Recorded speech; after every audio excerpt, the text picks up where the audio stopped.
Accusations! Teahouse. Snow Country, Part 6, page 128. Komako came often enough without being called. When he went to see the maple leaves up the valley, he passed her house. Hearing the automobile and thinking it must be he, she ran out to look, and he did not even glance back, she complained. That was most unfeeling of him. She of course stopped by whenever she came to the inn, and she stopped by too on her way to the bath.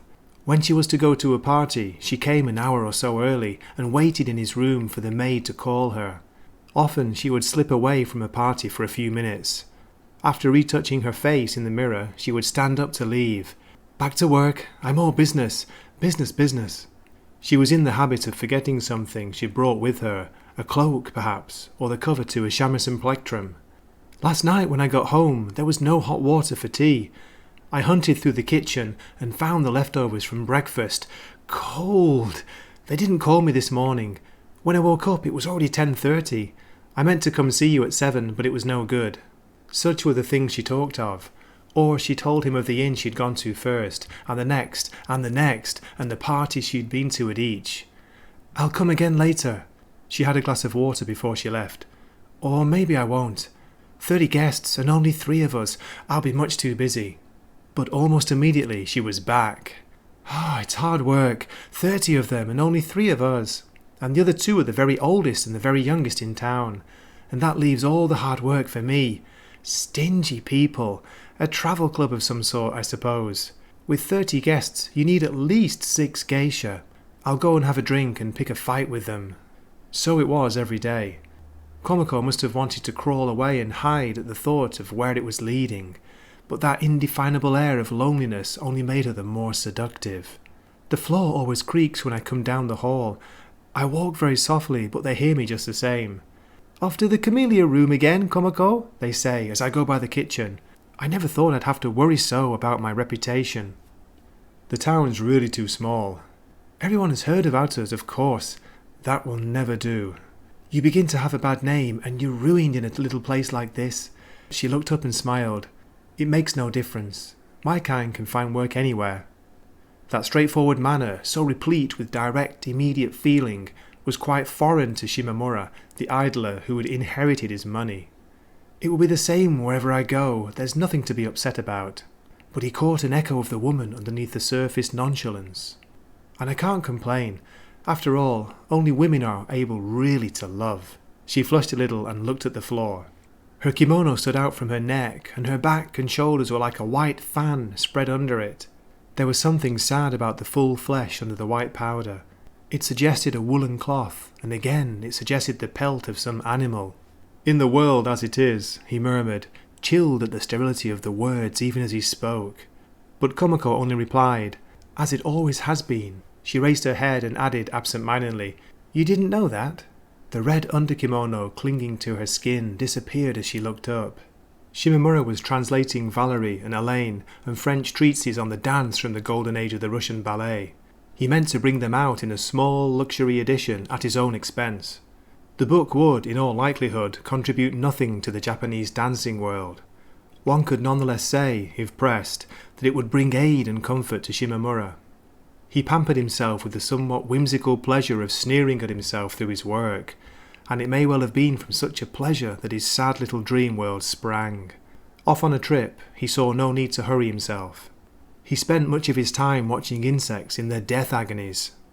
Each day, as the autumn grew colder, insects died on the floor of his room. Stiff-winged insects fell on their backs and were unable to get to their feet again. A bee walked a little and collapsed, walked a little and collapsed. It was a quiet death that came with the change of seasons. Looking closely, however, Shimamura could see that the legs and feelers were trembling in the struggle to live. For such a tiny death, the empty 8-mat room seemed enormous. As he picked up a dead insect to throw it out, he sometimes thought for an instant of the children he had left in Tokyo. A moth on the screen was still for a very long time.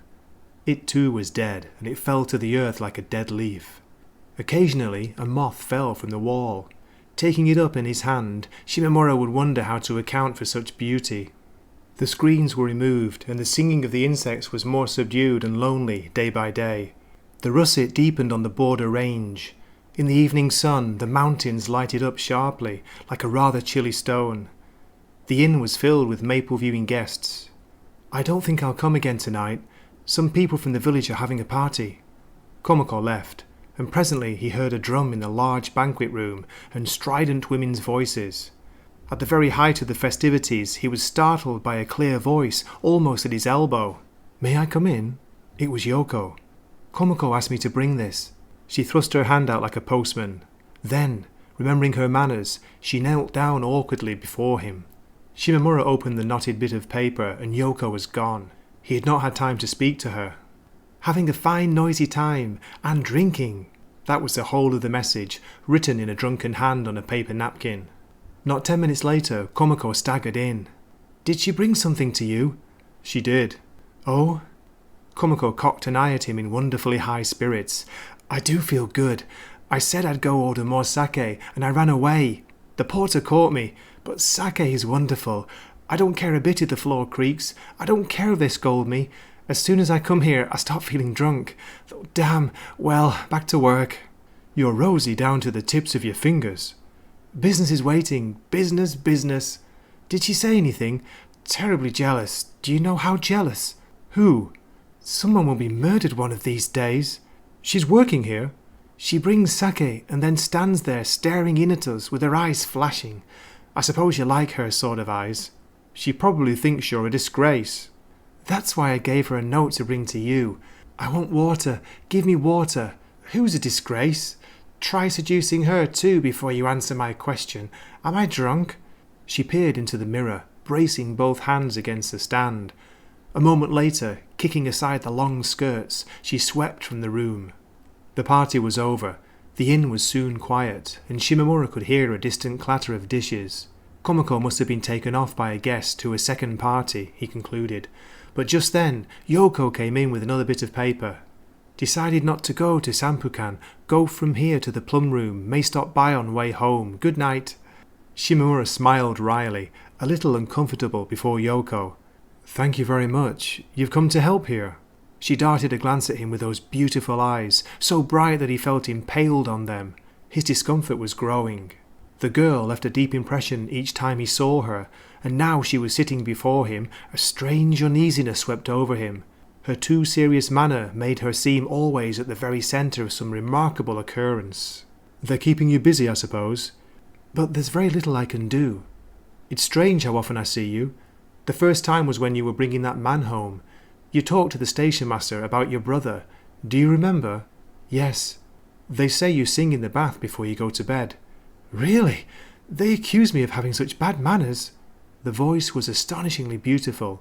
"I feel I know everything about you." "Oh? And have you asked Komako then?" "She won't say a thing.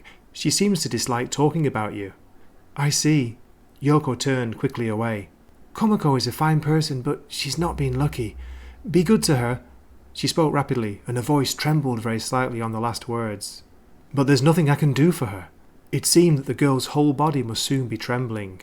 Shimamura looked away, fearful that a dangerous light would be breaking out on the too earnest face. He laughed. "I think I'd best go back to Tokyo soon." "I'm going to Tokyo myself." "When?" "It doesn't matter." "Shall I see you to Tokyo when I go back?" "Please do." The seriousness was intense, and at the same time her tone suggested that the matter was after all trivial. Shimamura was startled. "If it will be all right with your family." "The brother who works on the railroad is all the family I have. I can decide for myself." "Have you made arrangements in Tokyo?" "No." "Have you talked to Komako then?" "To Komako? I don't like Komako. I haven't talked to her." She looked up at him with moist eyes, a sign perhaps that her defences were breaking down, and he found in them an uncanny sort of beauty. But at that moment his affection for Komako welled up violently. To run off to Tokyo, as if eloping with a nondescript woman, would somehow be in the nature of an intense apology to Komako and a penance for Shimamura himself. "It doesn't frighten you to go off alone with a man?" "Why should it?" "It doesn't seem dangerous to go to Tokyo without at least deciding where you will stay and what you might want to do?" "A woman by herself can always get by." There was a delicious lilt in her speech. Her eyes were fixed on his as she spoke again. "You won't hire me as a maid?" "Really now? Hire you as a maid?" "But I don't want to be a maid." "What were you in Tokyo before?" "A nurse." You were in hospital? Or in nursing school? I just thought I'd like to be a nurse. Shimamura smiled. This perhaps explained the earnestness with which she'd taken care of the music teacher's son on the train. And you still want to be a nurse? I won't be a nurse now. But you'll have to make up your mind. This indecisiveness will never do. Indecisiveness? It has nothing to do with indecisiveness. Her laugh threw back the accusation. Her laugh, like her voice, was so high and clear that it was almost lonely. There was not a suggestion in it of the dull or the simple-minded, but it struck emptily at the shell of Shimamura's heart and fell away in silence. What's funny? But there has only been one man I could possibly nurse. Again, Shimamura was startled. I could never again. I see. His answer was quiet. He had been caught off guard. They say you spend all your time at the cemetery. I do. And for the rest of your life you can never nurse anyone else or visit anyone else's grave? Never again. How can you leave the grave and go off to Tokyo then? I'm sorry. Do take me with you. Komako says you're frightfully jealous. Wasn't the man her fiancé? Yukio? It's a lie. It's a lie. Why do you dislike Komako then? Komako. She spoke as if calling to someone in the same room, and she gazed hotly at Shimamura. Be good to Komako. But I can do nothing for her. There were tears in the corners of Yoko's eyes. She sniffled as she slapped at a small moth on the matting. Komako says I'll go crazy. With that, she slipped from the room. Shimamura felt a chill come over him. As he opened the window to throw out the moth, he caught a glimpse of the drunken Komako playing parlour games with a guest. She leaned forward half from her seat as though to push her advantage home by force. The sky had clouded over. Shimamura went down for a bath. In the women's bath next door, Yoko was bathing the innkeeper's little daughter. Her voice was gentle as she undressed the child and bathed it, soothing and agreeable, like the voice of a young mother. Presently she was singing in that same voice. See out in back, 3 pears, 3 cedars, 6 trees in all, crows' nests below, sparrows' nests above, and what is it they're singing? Hakamairi icho, icho, icho ya. It translates as, in imitation of the birds, literally, to the cemetery, 100 yards, 100 yards, 100 yards again. It was a song little girls sang as they bounced rubber balls. The quick, lively manner in which Yoko rolled off the nonsense words made Shimamura wonder if he might not have seen the earlier Yoko in a dream. She chattered on as she dressed the child and led it from the bath, and even when she was gone, her voice seemed to echo on like a flute.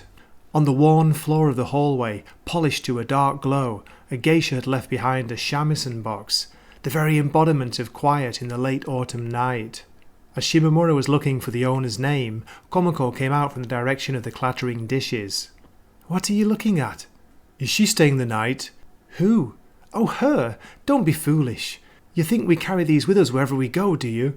Sometimes we leave them at an inn for days on end. She laughed, but almost immediately she was breathing painfully and her eyes were screwed tightly shut. Dropping her long skirts, she fell against Shimamura. Take me home, please. You don't have to go, do you? It's no good, I have to go. The rest went on to other parties and left me behind. No one will say anything if I don't stay too long. I had business here, but if they stop by my house on their way to the bath and find me away, they'll start talking. Drunk though she was, she walked briskly down the steep hill. You made that girl weep. She does seem a trifle crazy. And do you enjoy making such remarks? But didn't you say it yourself? She remembered how she said she would go crazy, and it was then that she broke down, mostly out of resentment, I suspect. Oh, it's all right then. And not 10 minutes later she was in the bath, singing in fine voice. She always liked to sing in the bath. She said very seriously that I must be good to you. Isn't she foolish, though? But you didn't have to tell me. Tell you? Why is it that you always seem so touchy when that girl is mentioned? Would you like to have her? See? What call is there for a remark like that? I'm not joking. Whenever I look at her, I feel as though I have a heavy load and can't get rid of it. Somehow I always feel that way. If you're really fond of her, take a good look at her. You'll see what I mean. She laid her hand on his shoulder and leaned toward him. Then, abruptly, she shook her head. No, that's not what I want. If she were to fall into the hands of someone like you, she might not go crazy after all. Why don't you take my load for me? You're going a little too far. You think I'm drunk and talking nonsense? I'm not. I would know she was being well taken care of, and I could go pleasantly to seed here in the mountains. It would be a fine, quiet feeling. That's enough. Just leave me alone. In her flight, she ran into the closed door of the house she lived in. They've decided you're not coming home, but I can open it. The door sounded old and dry as she lifted it from the groove and pushed it back. Come on in. But think of the hour. Everyone will be asleep. Shimamura hesitated. I'll see you back to the inn then. I can go by myself. But you haven't seen my room. They stepped through the kitchen door, and the sleeping figures of the family lay sprawled before them. The thin mattresses on the floor were covered with cheap striped cloth, now faded, of the sort often used for mountain trousers. The mother and father and 5 or 6 children, the oldest a girl, perhaps 16, lay under a scorched lampshade. Heads faced in every direction. There was drab poverty in the scene, and yet under it there lay an urgent, powerful vitality.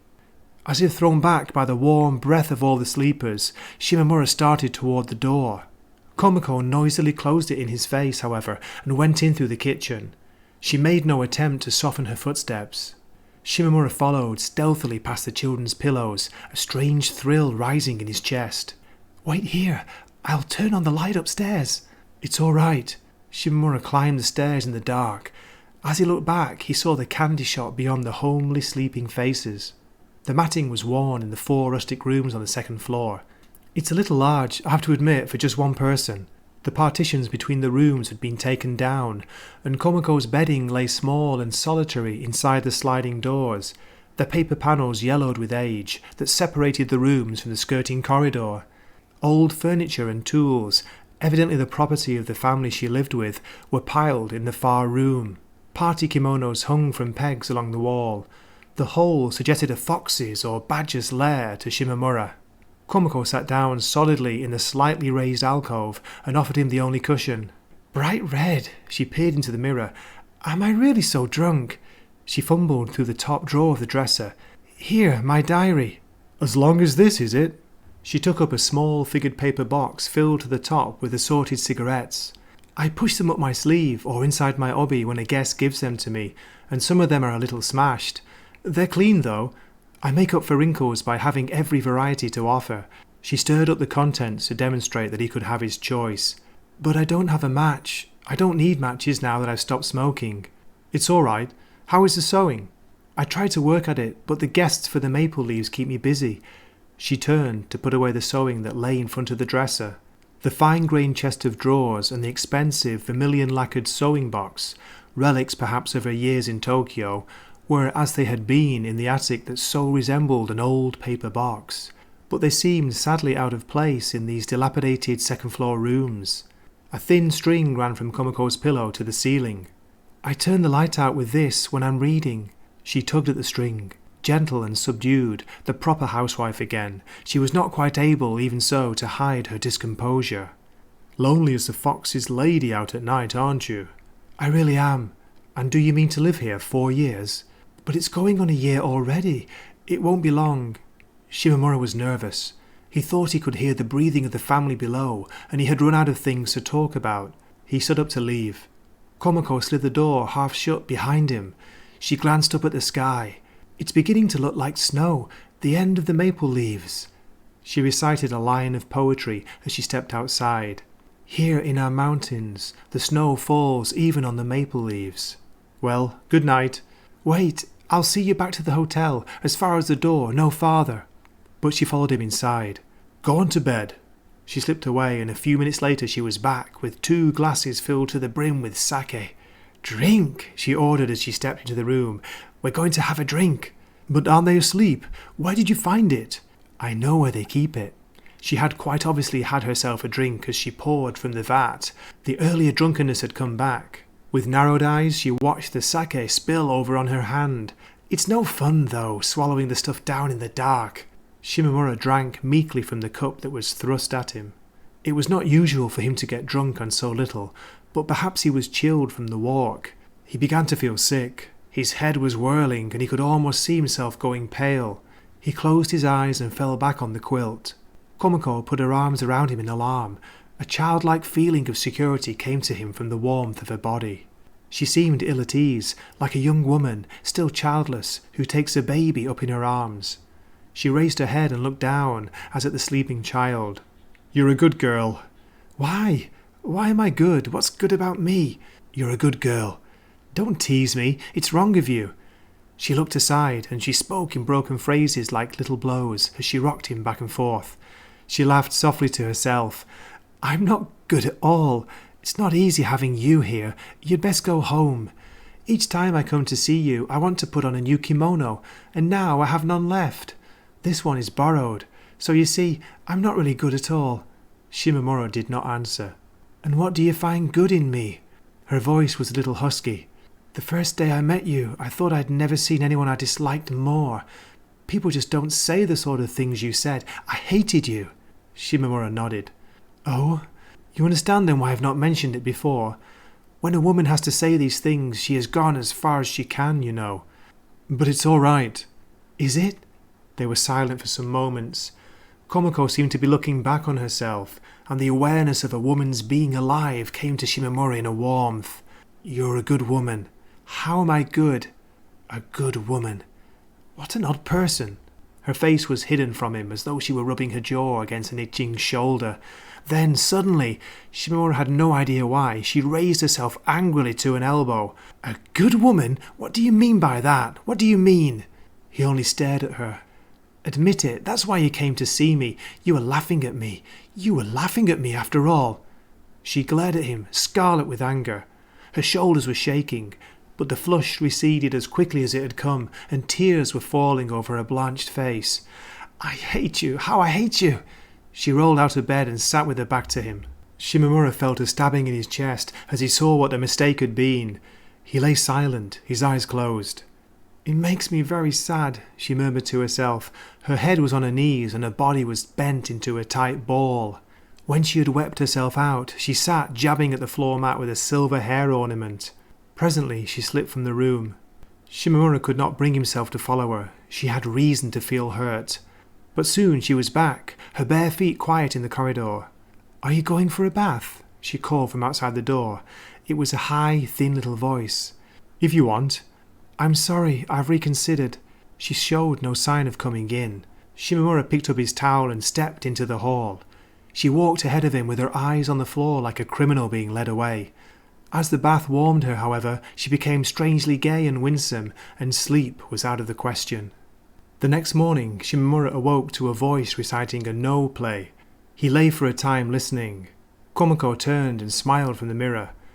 "The guests in the plum room. I was called there after my first party, remember?" "A no club out on a trip?" "Yes." "It snowed?" "Yes." She got up and threw open the sliding door in front of the window. "No more maple leaves." From the grey sky, framed by the window, the snow floated toward them in great flakes, like white peonies. There was something quietly unreal about it. Shimamura stared with the vacantness that comes from lack of sleep. The no reciters had taken out a drum. He remembered the snowy morning toward the end of the year before, and glanced at the mirror. The cold peonies floated up yet larger, cutting a white outline around Komako. Her kimono was open at the neck, and she was wiping at her throat with a towel. Her skin was as clean as if it had just been laundered. He had not dreamed that she was a woman who would find it necessary to take offence at such a trivial remark, and that very fact lent her an irresistible sadness. The mountains, more distant each day as the russet of the autumn leaves had darkened, came brightly back to life with the snow. The cedars, under a thin coating of snow, rose sheer from the white ground to the sky, each cut off sharply from the rest. The thread was spun in the snow, and the cloth woven in the snow, washed in the snow, and bleached in the snow. Everything, from the first spinning of the thread to the last finishing touches, was done in the snow. "There is chijimi linen because there is snow," someone wrote long ago.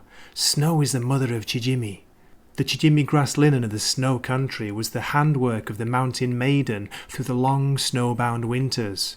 Shimamura searched for the cloth in old clothes shops to use for summer kimonos. Through acquaintances in the dance world, he had found a shop that specialized in old no robes, and he had a standing order that when a good piece of chijimi came in, he was to see it. In the old days, it is said, the early chijimi fair was held in the spring, when the snow had melted and the snow blinds were taken down from the houses. People came from far and near to buy chijimi, even wholesalers from the great commercial cities Edo, Nagoya and Osaka, and the inns at which they stayed were fixed by tradition. Since the labours of half a year were on display, youths and maidens gathered from all the mountain villages. Sellers' booths and buyers' booths were lined up side by side, and the market took on the air of festival. With prizes awarded for the best pieces of weaving, it came also to be sort of competition for husbands. The girls learned to weave as children, and they turned out their best work between the ages of perhaps 14 and 24. As they grew older, they lost the touch that gave tone to the finest chijimi. In their desire to be numbered among the few outstanding weavers, they put their whole labour and love into this product of the long, snowbound months, the months of seclusion and boredom between October, under the old lunar calendar when the spinning began, and mid-February of the following year when the last bleaching was finished. There may have been among Shimamura's kimonos one or more woven by these mountain maidens towards the middle of the last century. He still sent his kimonos back for snow bleaching. It was a great deal of trouble to return old kimonos that had touched the skin of he could not know whom, for re-bleaching each year to the country that had produced them. But when he considered the labours of those mountain maidens, he wanted the bleaching to be done properly in the country where the maidens had lived. The thought of the white linen spread out on the deep snow, the cloth and the snow glowing scarlet in the rising sun, was enough to make him feel that the dirt of the summer had been washed away, even that he himself had been bleached clean. It must be added, however, that a Tokyo shop took care of the details for him, and he had no way of knowing that the bleaching had really been done in the old manner. From ancient times there were houses that specialised in bleaching. The weavers, for the most part, did not do their own. White chijimi was spread out on the snow after it was woven, coloured chijimi bleached on frames while still in thread. The bleaching season came in January and February under the lunar calendar, and snow-covered fields and gardens were the bleaching grounds. The cloth or thread was soaked overnight in ash water. The next morning it was washed over and over again, wrung and put out to bleach. The process was repeated day after day, and the sight when, as the bleaching came to an end, the rays of the rising sun turned the white chijimi blood red, was quite beyond description, Shimamura had read in an old book. It was something to be shown to natives of warmer provinces, and the end of the bleaching was a sign that spring was coming to the snow country. The land of the chijimi was very near this hot spring, just down the river where the valley began to widen out. Indeed, it must almost have been visible from Shimamura's window. All of the chijimi market towns now had railway stations, and the region was still a well-known weaving centre. Since Shimamura had never come to the snow country in midsummer, when he wore chijimi, or in the snowy season when it was woven, he had never had occasion to talk of it to Komako, and she hardly seemed the person to ask about the fate of an old folk art. When he heard the song Yoko sang in the bath, it had come to him that, had she been born long ago, she might have sung thus as she worked over her spools and looms, so exactly suited to the fancy was her voice. The thread of the grass linen, finer than animal hair, is difficult to work except in the humidity of the snow, it is said, and the dark, cold season is therefore ideal for weaving. The ancients used to add that the way this product of the cold has of feeling cool to the skin in the hottest weather is a play of the principles of light and darkness. This Komako too, who had so fastened herself to him, seemed at centre cool, and the remarkable concentrated warmth was for that fact all the more touching. But this love would leave behind it nothing so definite as a piece of chijimi. Though cloth to be worn is among the most short-lived of craft works, a good piece of chijimi, if it has been taken care of, can be worn quite unfaded a half-century and more after weaving. As Shimamura thought absently how human intimacies have not even so long a life, the image of Komako as the mother of another man's children suddenly floated into his mind. He looked around, startled. Possibly he was tired. Wakizachi's Teahouse. Please subscribe.